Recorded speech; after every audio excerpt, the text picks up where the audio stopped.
com vocês de novo. Boa noite. Temos o homem certo para analisar esse rolo. Estamos falando de casos de família. Porque o barraco não é só dentro da família Bolsonaro, é dentro da extrema-direita. O Felipe, além de ter todo o repertório político, da análise política, ele tem o viés aí da psicanálise. Então, ele vai entender esse rolo mais do que qualquer um de nós. Então, ajuda a gente a decifrar esse negócio aí, Felipe. Me ajuda aí. Conta aí, Felipe. Antes da gente entrar no assunto aqui, a gente vai falar sobre o MBL e o Flávio.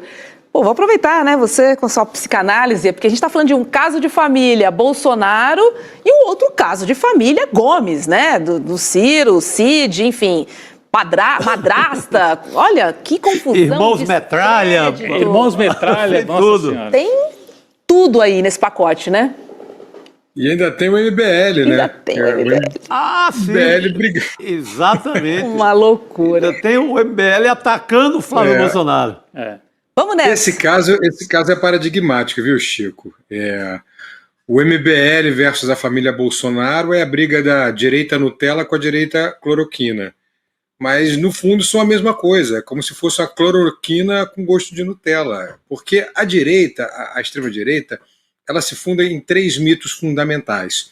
E o último mito é que está em jogo aqui nessa briga. Inclusive na da família, eu vou mencionar isso também. O primeiro mito é o mito do passado glorioso. Eles mitificam uma ditadura como se fosse uma ditadura que a gente teve no Brasil, de milagre econômico, né, de paz, quando a gente sabe o que aconteceu, a gente sabe quantos morreram, a gente sabe quantos foram torturados, etc.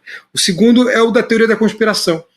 Os mitos de teoria da conspiração que eles fazem muito bem. Em todo mundo, é uma coisa mundial. Vamos lembrar que a Hillary Clinton, né, foi acusada de participar de um esquema de pedofilia nos fundos de uma pizzaria de Washington. Então as teorias da conspiração estão aí para isso. E o terceiro mito fundador de extremas direitas pelo mundo é o do salvador da pátria, que é onde entra o Bolsonaro, que está sendo substituído pelo MBL, que está vendo, obviamente, a prisão de Bolsonaro. E é o mesmo movimento que está fazendo a Michelle Bolsonaro, né, tentando ocupar este lugar de salvador da pátria. E os filhos não querem perder, apesar de Freud falar no parricídio, né, de falar na morte do pai pelos filhos, eles estão sim matando o pai, mas não querem parecer que este parricídio está sendo feito, porque querem ocupar esse lugar. Na verdade é isso, né? Os 3, eu diria que o Jair Renan ainda não, porque ainda é muito inexpressivo, mas os 3 já mataram o pai. Só estão decidindo quem vai ficar no lugar dele.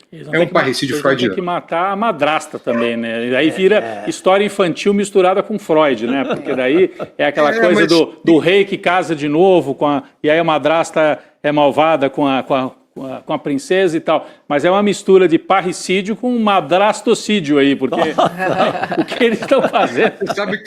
Você sabe, né, Rodrigo, que na psicologia tem toda uma linha de pesquisa sobre a psicologia dos contos de fada. É verdade, né?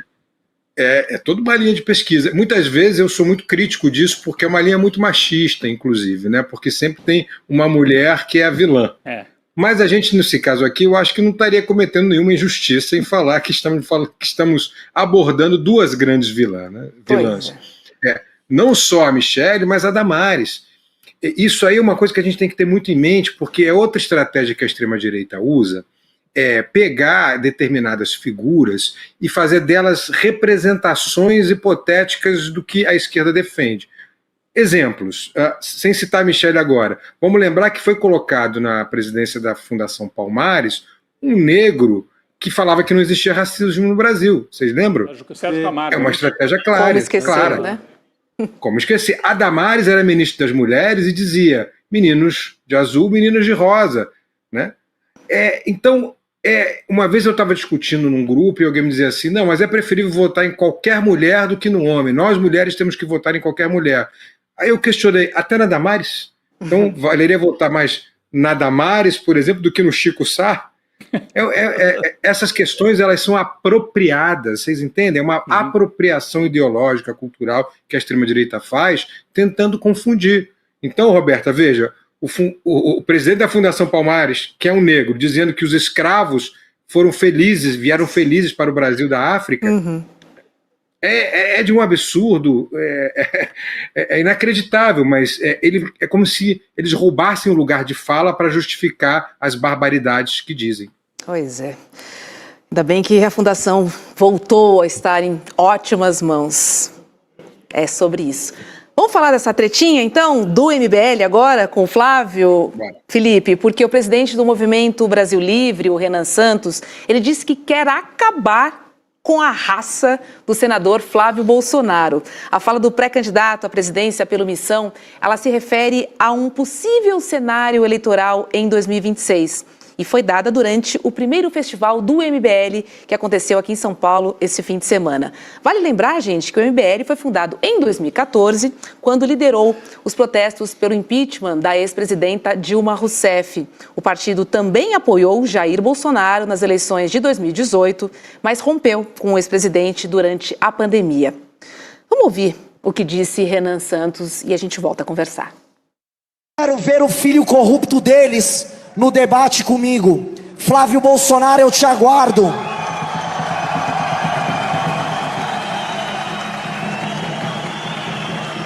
Eu quero acabar com a sua raça, Flávio Bolsonaro. Você enterrou a nossa revolução.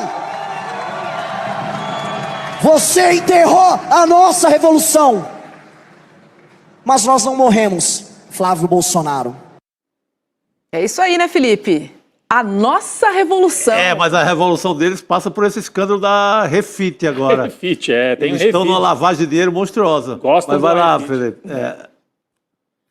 É como eu disse, né, Roberta? É a briga entre a direita Nutella e a direita cloroquina / Refit, como lembrou agora o Chico. Né?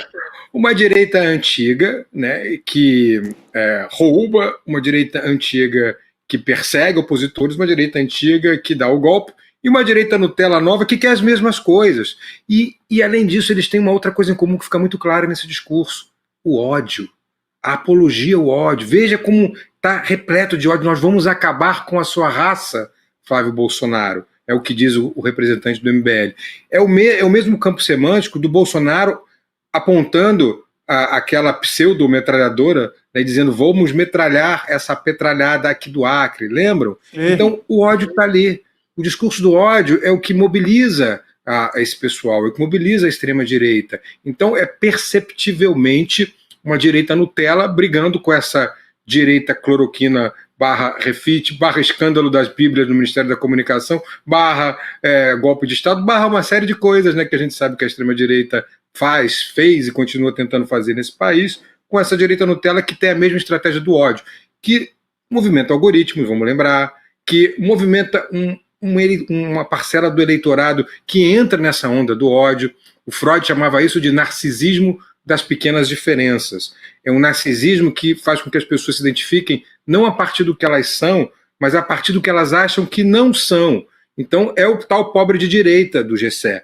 Né? Eu me identifico pelo que eu não sou isso aqui não. Ou então aquela classe média que não quer que a filha da empregada estude na mesma escola que o seu filho, ou que não quer que os aeroportos virem rodoviárias, entendem? Esse é o narcisismo das pequenas diferenças do Freud, que dá para a gente utilizar muito bem nessa extrema-direita contemporânea que se apropria desses conceitos e que agora, nessa fase Nutella do MBL, está tentando um novo tipo de parricídio, viu, Chico, Rodrigo, Roberta? O parricídio contra a direita antiga, os pais fundadores da extrema-direita brasileira. É isso, o Kim Kataguiri, por exemplo, que teve ao lado do Bolsonaro, né, naquela foto famosa, também ao lado do Eduardo Cunha, na época da Dilma. Mas eu queria só chamar a atenção. A gente falou aqui um pouco do discurso desse Renan Santos, que se apresenta como presidente, né, do MBL / Missão, que agora é o nome do partido. Mas e essa estética, hein, Felipe? Não sei se você é um estudioso também dessa...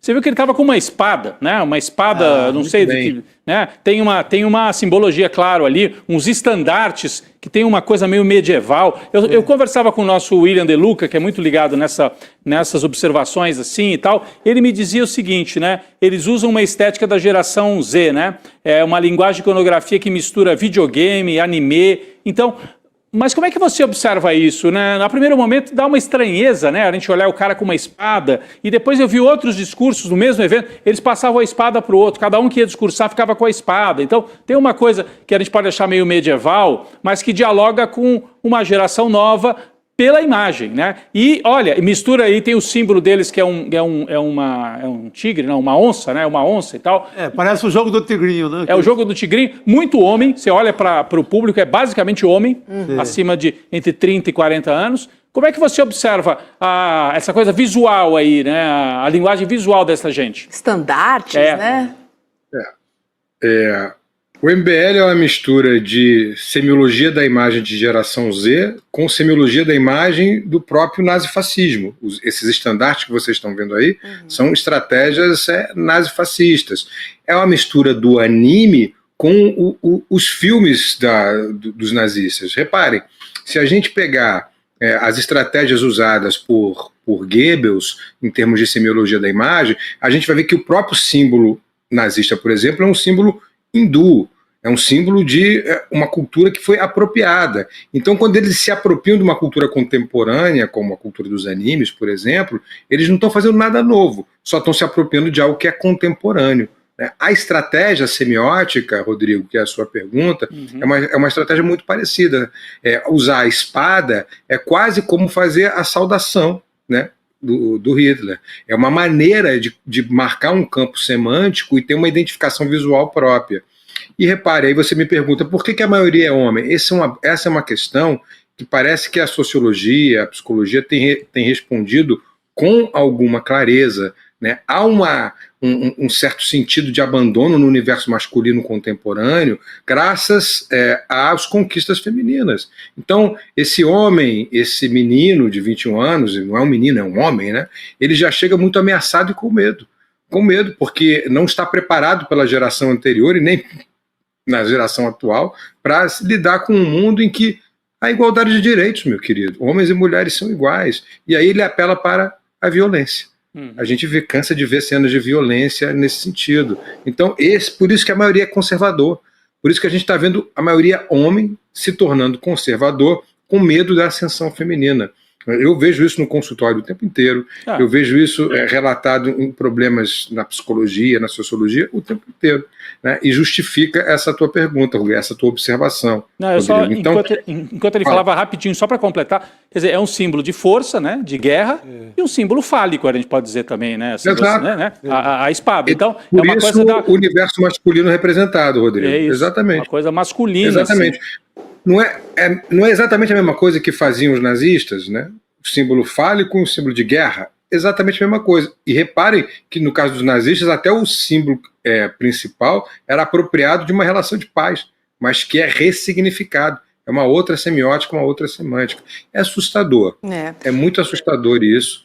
E a gente tem que tentar destrinchar ao máximo aqui, viu, Roberto, Chico, Rodrigo, e contemporizar, né? A gente tem que dar o contexto do que está acontecendo, porque senão fica parecendo também, eu tenho muito medo disso, Rodrigo, que toda a juventude é assim, é igual. Não, é uma boa parcela, mas também tem uma boa parcela que está lá no movimento operário ainda, que está lá, né, na porta de fábrica, que tem consciência social, então não vamos também generalizar. Sim. Muito cuidado com isso, a gente tem que ter alguma prudência quando falar sobre esse tema. Perfeito. Sim.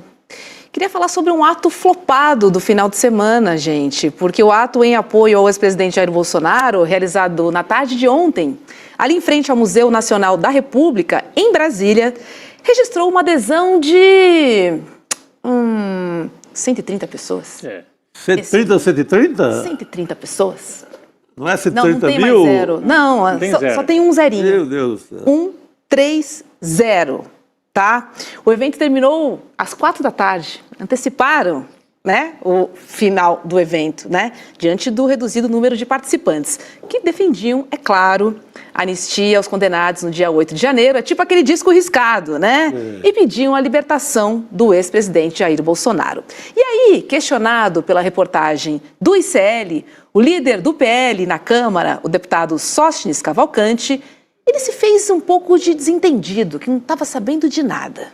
Vamos ouvir. Qual manifestação? Uma que teve aqui em Brasília. Não, isso aí são manifestantes espontâneos, pessoas livres. Não houve nenhuma convocação. Nós não quisemos, até porque a família Bolsonaro pediu para a gente não organizar a manifestação neste momento. e na hora que a gente organizar a manifestação, voltaremos com as centenas de milhares de pessoas que sempre colocamos nas ruas. E aí, Felipe, será mesmo? Jogo no ar. Tá faltando moto, né? Tá faltando combustível para moto, Jet ski, tá faltando, né? Uma série de incentivos que tinha na época que o Bolsonaro era presidente. Cansou, gente, né? Eu duvido que eles consigam fazer uma manifestação sem flopar, a não ser em casos específicos, e aí a gente tem que pontuar. Há um grande apoio dos setores evangélicos, neopentecostais, alguns setores neopentecostais ao bolsonarismo, sim, esses setores conseguem organizar grandes eventos? Conseguem, mas conseguem em torno de uma unidade que não é propriamente a unidade em torno de Bolsonaro, mas sim em torno daquela religião, que é apropriada dentro de um Estado laico, vejam o absurdo disso, pelo movimento bolsonarista. Aí sim eles conseguem colocar algumas pessoas na Paulista. E mesmo assim a gente viu pelas últimas manifestações que mesmo quando é chamado pelos movimentos neopentecostais, é muito menor, né? É muito, muito menor. Agora, não posso deixar de observar, né, Rodrigo, Roberta e Chico, né? 130 pessoas, né? 13 vezes 10 ali, né? 10 núcleos 13 vezes 10. de 13 pessoas, eu acho que é o número de sorte dessa gente, viu? Pois é, nem na porta do museu, nem da Polícia Federal. Não, você viu aí pelo visual ali dos componentes, né? Era toda aquela turma mais raiz mesmo, né? De símbolos religiosos, bandeira do Brasil ali, e até o grafismo, tudo, aquela primeira turma lá de Copacabana em 2018 ali, sabe? Essa era aqueles os legionários ali, a primeira turma, mas sem força alguma, né? E se repetiu no país inteiro, desde a prisão do Jair Bolsonaro. Havia um temor, isso há muito tempo atrás, quando começou o processo contra o Bolsonaro, de que até falava-se em ter um cálculo político para saber a hora de prender o Bolsonaro, porque ele era muito forte, ia causar um rebuliço no país tamanho, que ia revirar tudo de cabeça para baixo.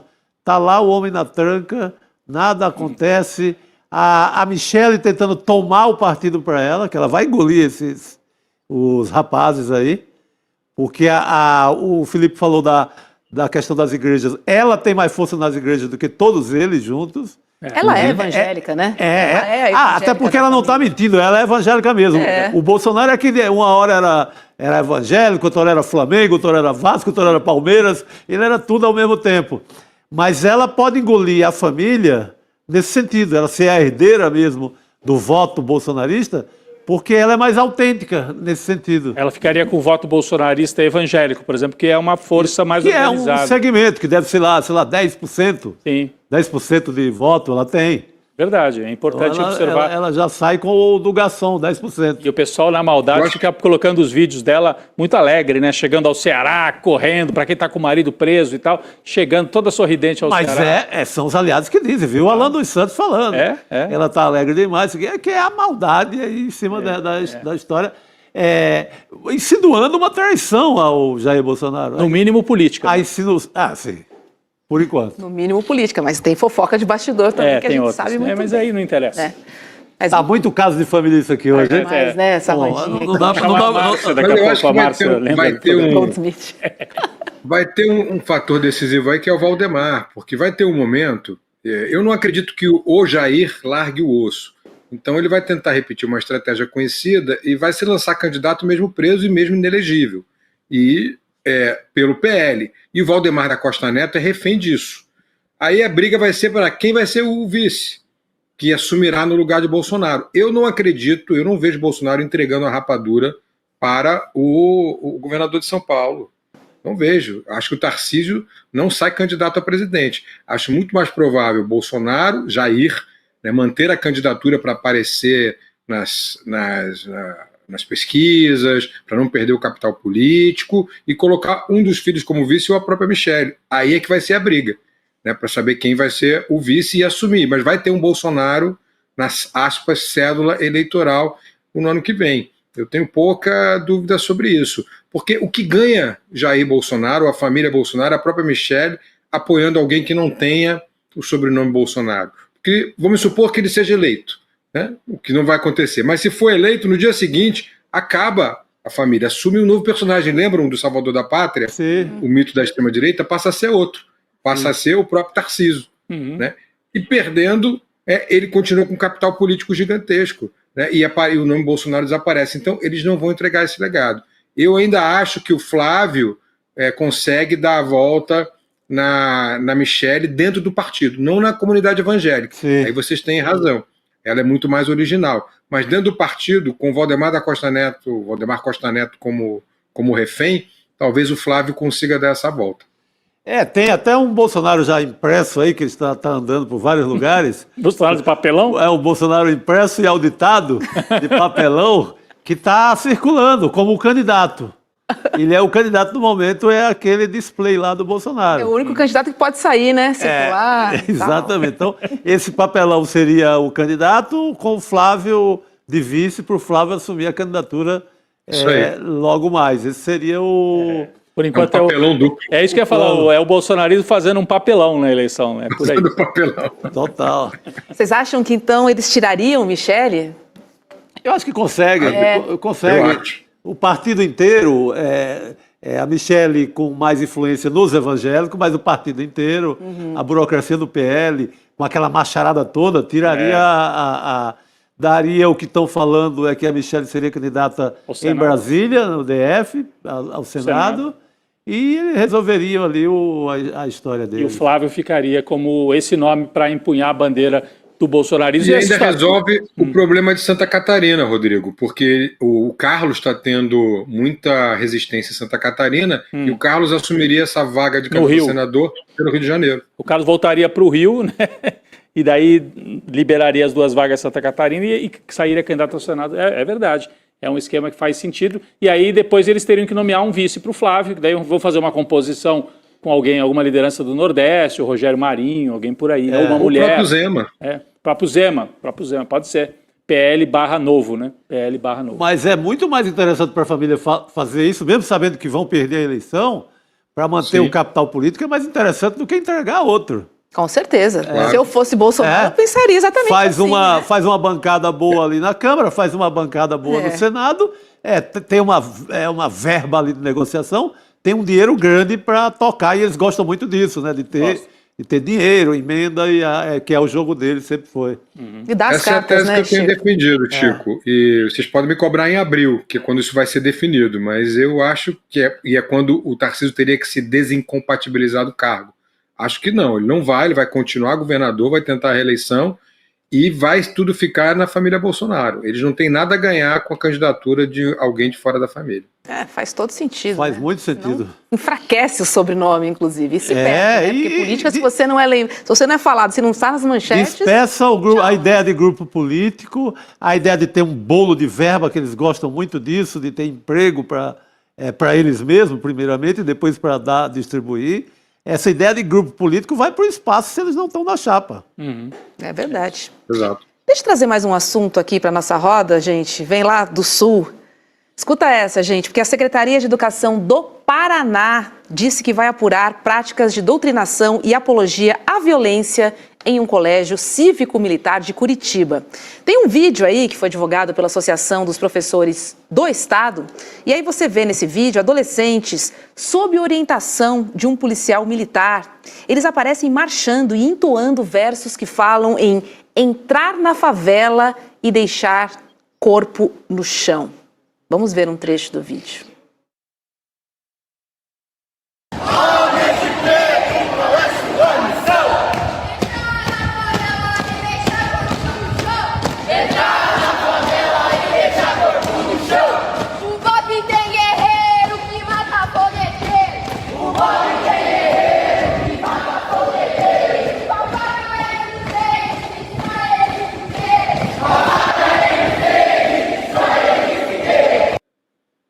E olha, Felipe, além do horror que a gente viu aqui, né? Só quero reforçar que o programa de colégios cívico-militares, né, será alvo de uma ação direta de inconstitucionalidade no Supremo Tribunal Federal. O governo do Paraná, olha isso, apesar da inconstitucionalidade, né, no Supremo Tribunal Federal, o governo de Ratinho Júnior anunciou a inclusão de mais 33 escolas, totalizando em 312 unidades militarizadas no Paraná, Felipe. A estratégia é dupla.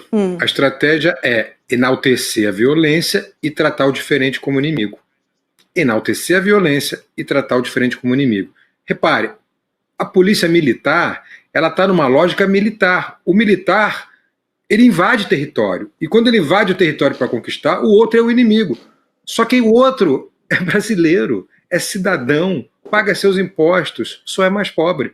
É o diferente. Então, essa enaltecer a violência e tratar o outro como inimigo faz parte dessa lógica militar que acaba sendo imposta nessas escolas, que de cívico não tem nada, né? Vamos combinar aqui, só de militares, né? Não tem nenhum civismo nessa frase, né? De jogar o outro no chão, de fazer apologia da violência. Mas isso é enaltecido. Então, é obviamente inconstitucional, mas está dentro do mesmo campo semântico do que a gente discutiu ainda há pouco, né? Do discurso de ódio, né? Do discurso da violência. Todas essas características que estão moldando esse pensamento, inclusive de jovens, e principalmente jovens homens, né, na contemporaneidade, que são cooptados pela extrema-direita, que pretende fazer uma justiça, né, de gênero para esses que hoje se dizem incompreendidos. É muito perigoso, viu, Roberto? É muito perigoso. Está também no campo semântico que a gente discutiu sobre a Fundação Palmares, na relação do Ministério das Mulheres, quando era a Damares. A gente tem que ter um olho crítico sobre isso, mas também uma atenção na semiologia, uma atenção na psicologia do que acontece com esses grupos, né? Para poder combater com a mesma moeda, para poder combater no mesmo campo semântico. Senão a gente vai acabar perdendo toda uma geração, que a gente está chamando de geração Z, para esse discurso hipócrita de violência da extrema-direita. A gente tem que estar atento. Muito bom. Preocupante quando a gente Demais. vê, né, Horrível. os cidadãos serem tratados como inimigos, né? E aí já leva o nome de guerra para tudo isso, que justifica essa matança, sem estratégia. Não, e colocando... Porque é isso, o Enxuga militar gelo. é preparado para a guerra. Ele não é preparado para fazer um policiamento. Se ele é preparado para a guerra, ele vai deixar o corpo no chão. Ele vai fazer isso, porque o outro é o inimigo. É isso. Não é, e o inimigo é diferente. Lembra do narcisismo das pequenas diferenças? É o diferente, ele é favelado. É a trilogia da exclusão no Brasil. Preto, pobre e favelado. Então, é o diferente. Não sou eu, né? Se não sou eu, ele não vale nada. Essa é a ideologia. Essa é a ideia, né? É isso que está sendo colocado na cabeça desses jovens. E isso que é perigoso. É isso. Enquanto pessoas morrem, eles continuam fazendo política. Porque o corpo dá voto, infelizmente. Exato. Isso aí. Felipe, muito obrigada, viu? Foi um prazer te receber.